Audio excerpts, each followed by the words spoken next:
We previously talked about the importance of molecular shapes. And what we mean by molecular shape or molecular geometry is the way how atoms in a given molecule are arranged in 3 dimensions in space. The theory that helps us to understand or predict the different shapes of molecules is called the valence shell electron pair repulsion theory, or VSEPR. It depends on a very basic concept, which is that molecules will try to assume the shape that allows the minimum repulsion possible between orbitals in the central atom in that molecule. The first skill in order to predict molecular shapes is actually counting electron domains or electron pairs. Each lone pair is going to count as a domain or a pair, and each terminal atom is going to count as a domain or pair. For example, this molecule right here has 3 terminal atoms around it. That means it has 3 domains or 3 electron pairs. This one right here has 3 atoms, 3 terminal atoms around the central atom, plus 1 lone pair, which means it has a total of 4 electron domains around it. So based on the number of electron domains that the central atom has, we can determine the type of hybridization that the central atom exhibits. When we're discussing the geometry of water molecule, we found out that it's actually bent with an angle that is around 104 degrees. And when we tried to explain this using the atomic orbitals with the orbital overlap model, we said that on the central oxygen atom, the atomic orbitals that will be involved in bonding will be p orbitals. 2 p orbitals on the oxygen atom that are perpendicular with respect to each other. So if the oxygen atom used these 2 p orbitals in bonding, the angle should have been a 90 degrees angle between the 2 bonds, which is not the case. So what happens in this case is that the atomic orbitals will mix together to make what is called a hybrid orbital. So if you have 2 atomic orbitals in the central atom involved in the bonding scheme, and let's assume it's an s orbital and a p orbital. What happens in the concept of hybridization is that they mix together to make 2 hybrid orbitals that are more suitable for overlap. They will be extended in space and they will be free to move around the central atom to make the repulsion as minimum as possible. So they will mix together to make 2 sp orbitals that looks like this. This is an sp hybrid, and this is a second sp hybrid extended in the other direction. So those 2 sp hybrids are going to be extended in space away from the nucleus of the central atom. The second one is going to be extended in the opposite direction to minimize the repulsion as much as possible.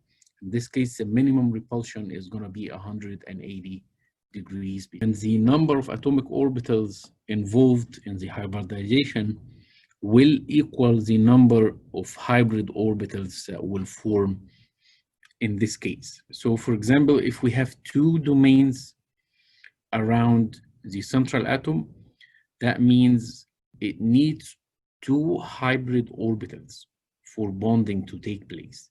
And in this case, it's going to use the minimum orbital in energy, which is s orbital, and combine it with one of the p orbitals, making an sp hybridization. And that will leave 2 unhybrid p orbitals on the central atom. So the s orbital and the p orbital will mix and make 2 sp hybrids. And again, those 2 sp hybrids will try to minimize repulsion between each other by assuming the maximum angle between each other, which is 180 degrees angle between them.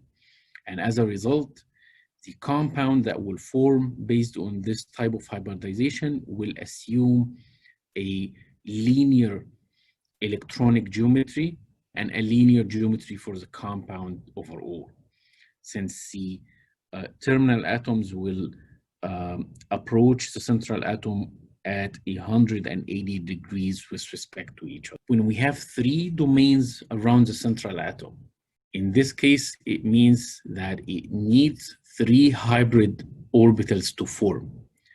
And in order to make three hybrid orbitals, you need to mix one s orbital with two p orbitals in what is called sp2 hybrids, and leaving one unhybridized p orbital on the central atom.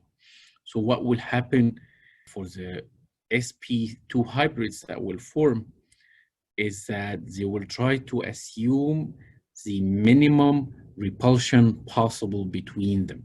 So if we start from the previous two hybrids that we had in the sp hybridization, they assume the minimum repulsion by having a linear orientation with respect to each other with 180 degrees angle. The third hybrid orbital that will form in this case is going to try to approach the central atom either from this side or from this side, basically from an open side where there is no other orbital exist in between the two already existing orbitals. So if we assume that it's going to approach from the top hand side of the central atom, is actually going to push the already existing orbitals backward a little bit, just to make more space for itself to occupy. And as a result, the two existing orbitals will get pushed back a little bit like this to make more room for the incoming orbital that will be located on the central atom on this location right here. As a result, you will get a trigonal planar arrangement of the orbitals with 120 degrees between each two of these orbitals and the next one, in what is called again a trigonal planar electronic geometry. And if a molecule is formed based on this electronic geometry, it will assume the same shape. It's going to assume a trigonal planar shape. An example of this is the BF3 compound showing up right here. If we move to the next number of domains, if we have 4 domains around the central atom, that means you need 4 hybrid orbitals for the bonding in this case.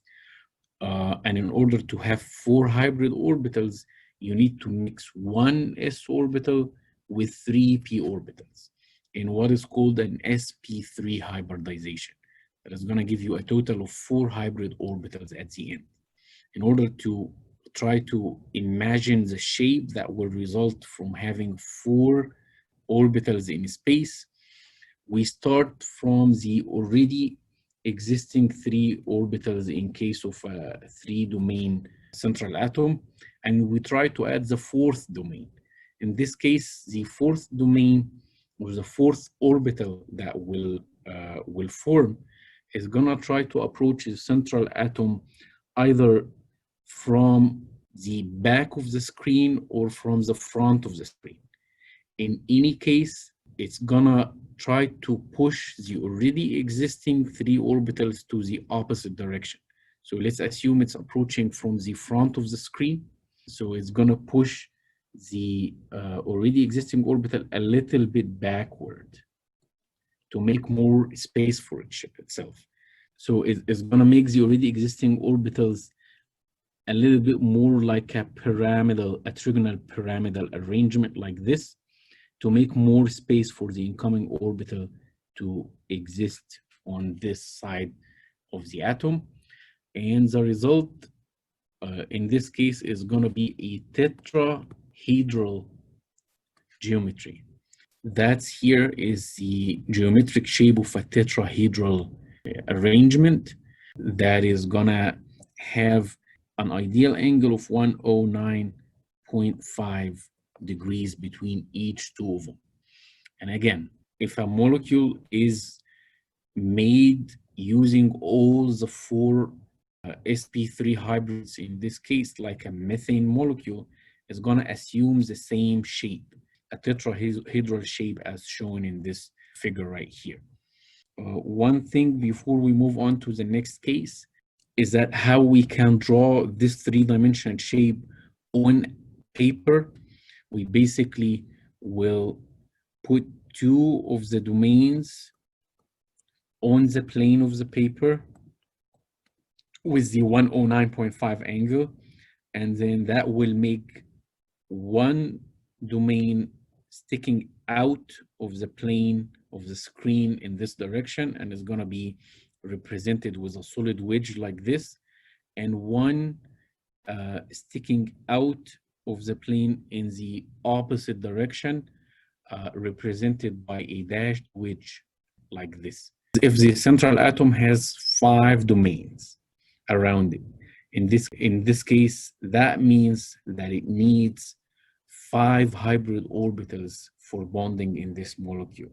It starts by using the lower energy s orbital and mix it with 3 of the p orbitals in that valence shell.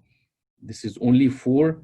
In order to have a 5th orbital, you need to use one of the d orbitals in the mixing scheme.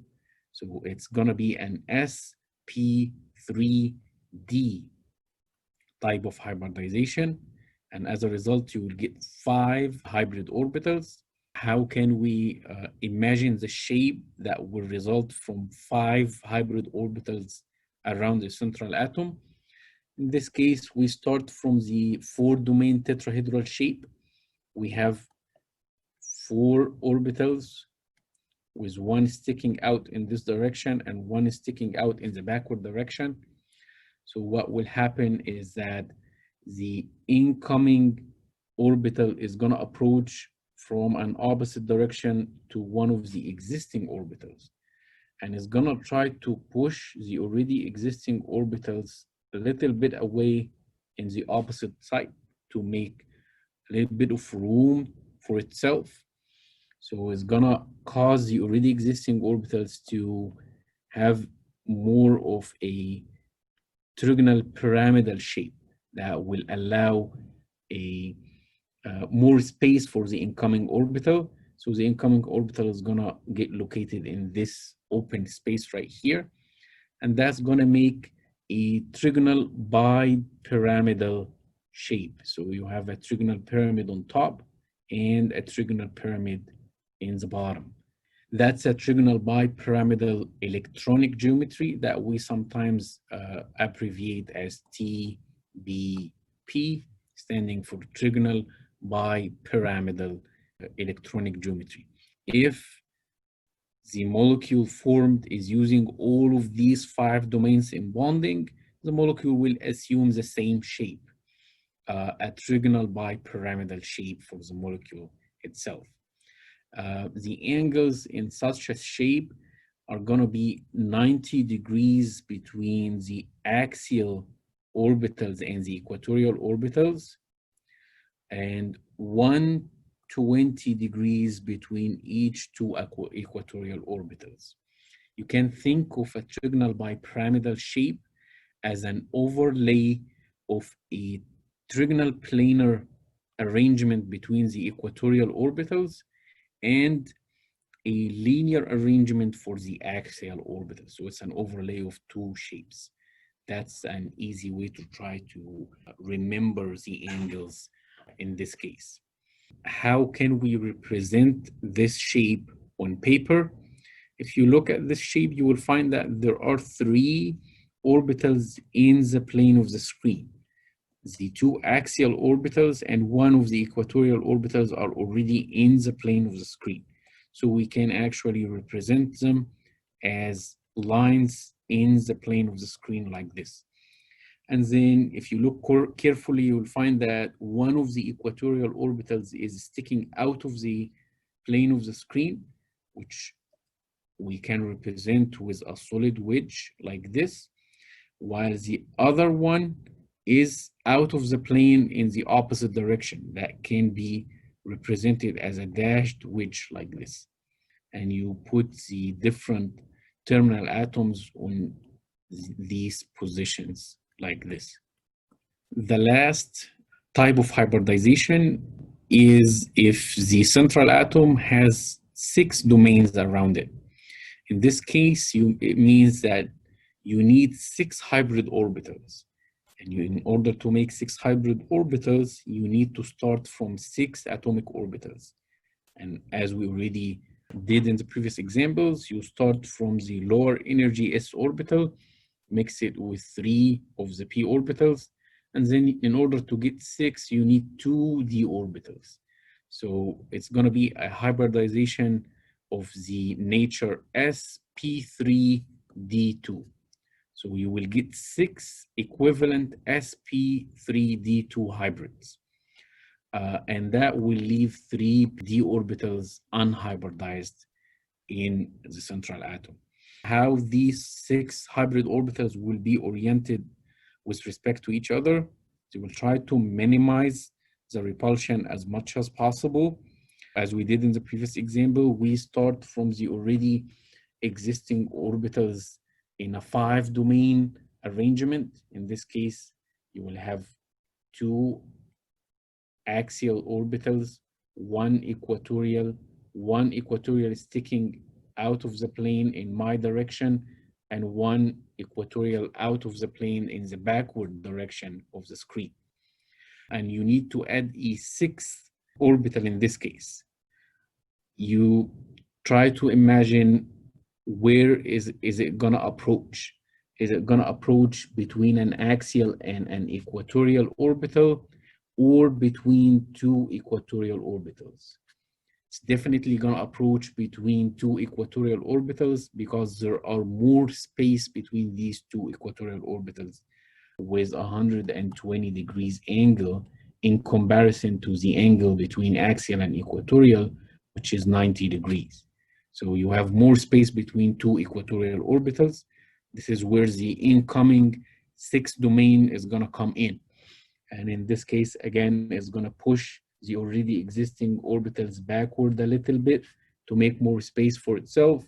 So it's going to be already existing orbitals like this, and the 2 other existing orbitals will be pushed back a little bit like this to make more space for the incoming 6th domain that will be in the opposite direction like this. And the resulting electronic geometry is going to be called an octahedral geometry with 6 domains. Each 2 of them are oriented along an axis. 2 are along the x-axis, 2 are along the y-axis, and 2 are along the z-axis.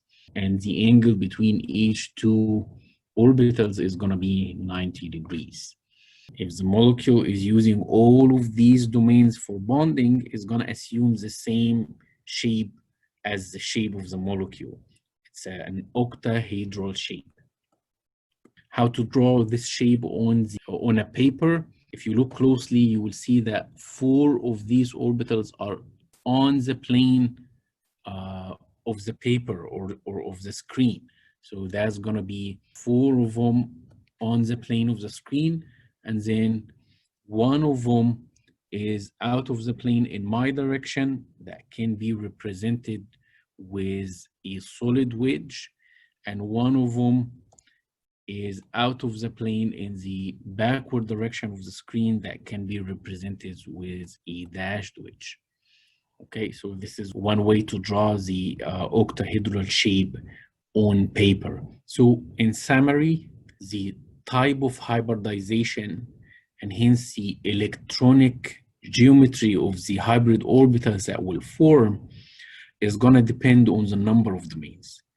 So if you have 2 domains around your central atom, it's going to mean that you have 2 hybrid orbitals, which is going to be a result of a hybridization of an s with a p orbital in what is called an sp hybrid. That is going to assume the minimum repulsion by having a linear arrangement with 180 degrees with respect to each other. If you have 3 domains around the central atom, that means you have 3 hybrids around the central atom, 3 sp2 hybrids, and those are going to try to minimize the repulsion between each other by assuming the maximum angle possible in a trigonal planar shape with 120 degrees angles between each 2 of them. If you have 4 domains around the central atom, that means you have 4 hybrids, 4 sp3 hybrids. That's a result of mixing an s orbital with 3 p orbitals. And those are going to try to minimize the repulsion between themselves by assuming the maximum angle possible, which is going to be the angle in a tetrahedral arrangement or a tetrahedral shape like this, with an angle between each 2 adjacent orbitals of 109.5 degrees. If you have 5 domains, that means you have 5 hybrid orbitals around the central atom, which is going to be the result of mixing an s orbital with 3 p orbitals and 1 d orbital. That's why it's called sp3d hybrid. And those 5 hybrids will try to minimize the repulsion by assuming a trigonal bipyramidal shape like this with 3 equatorial orbitals and 2 axial orbitals. And again, as I said, you can assume or you can imagine this shape as an overlay of a trigonal planar geometry for the 3 equatorial positions overlaid on top of a linear geometry for the axial positions. That's going to help you remember the angles. The angles between any 2 equatorial positions is going to be 120 degrees, and between axial positions and equatorial positions is going to be 90 degrees. If you have 6 domains around the central atom in your molecule, it means you have 6 hybrid orbitals, which is going to be the result of mixing 1 s orbital with 3 p orbitals and 2 d orbitals. And that's why it's called sp3d2. Those 6 orbitals will try to assume the orientation space that minimizes the repulsion between them as much as possible. That's going to be an octahedral shape like this, with 2 of them oriented along the x-axis, 2 along the y-axis, and 2 along the z-axis. And the angle between each 2 of them is going to be always 90 degrees angle.